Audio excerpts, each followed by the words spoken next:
Bismillahirrahmanirrahim. Wa yajibu sareng wajib bihaqihi ta'ala dina hakna Gusti Allah ta'ala non al hayatu sifat hayat. Wa ya sareng ari itu sifat hayat eta sifatun sifat wujudiyatun anu bangsa aya itu sifat qadimatun anu qadim itu sifat qaimatun anu tetep itu sifat bidatihi ta'ala dina datna Gusti Allah ta'ala. Tu sahihun narima sah itu sifat ayatil kasifatu tegesna itu sifat lahu ta'ala pikeun Gusti Allah ta'ala. Ayat sifat kana narima kasifatan itu Allah bil ilmi ku sifat ilmu wa ghairi sareng salianti itu ilmu minas sifatinya tanah pirang-pirang sifat ay sifatil ma'ani tegesna pirang-pirang sifat ma'ani kal kudrati sapertikeun sifat kudrat wal iradati sareng sifat iradat wa sami sareng sifat sama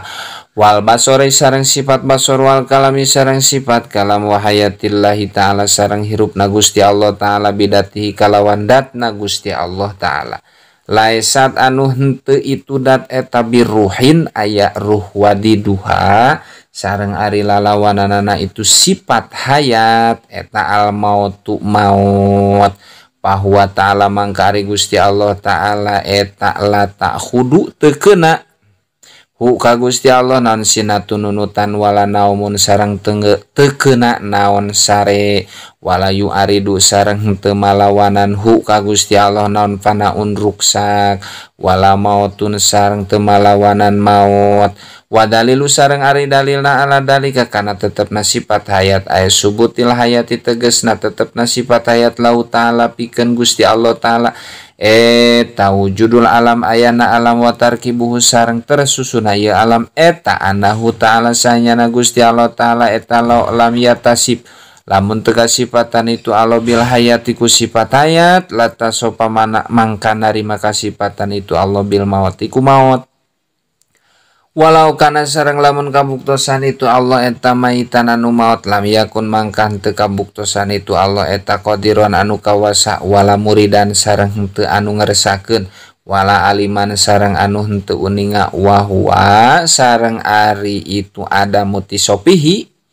ada mutisopihi ta'ala tegesna henteu kasifatan itu Gusti Allah ta'ala bil kudrati ku sifat kudrat wal irodati sareng sifat irodat wal ilmi sareng sifat ilmu eta muhalun anu mustahil idlau kana karena lamun kabuktosan itu Gusti Allah ta'ala eta kadalika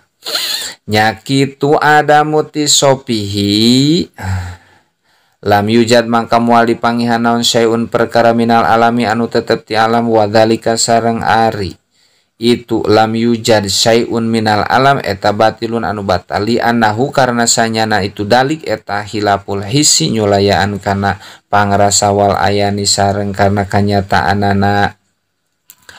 eta hilapul hissi nyulayaan kana panca indra wal ayani sareng kana kanyataanana wal hayatu sareng ari sifat hayat eta la tata'alaku henteu cumantel itu sifat hayat bisain kana hiji perkara bisain kana perkara wahia sareng ari itu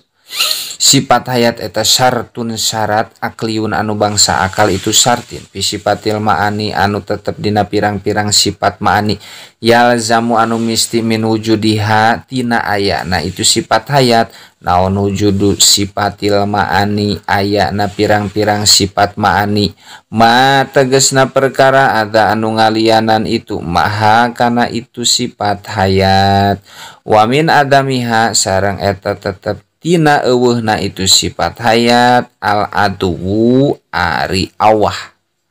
al aduwu ari awah wahai suwajabat sareng dina sakira-kira wajib lahu ta'ala pikeun ka Gusti Allah ta'ala al adamu ari awah wahai suwajabat sareng dina sakira-kira wajib lahu ta'ala pikeun Gusti Allah ta'ala non al hayatu sifat hayat istahala mangka mustahil alaihi ka Gusti Allah ta'ala naon di duha lalawananana itu sifat hayat wa yajibu pihaki ta'ala wallahu a'lam bissawab.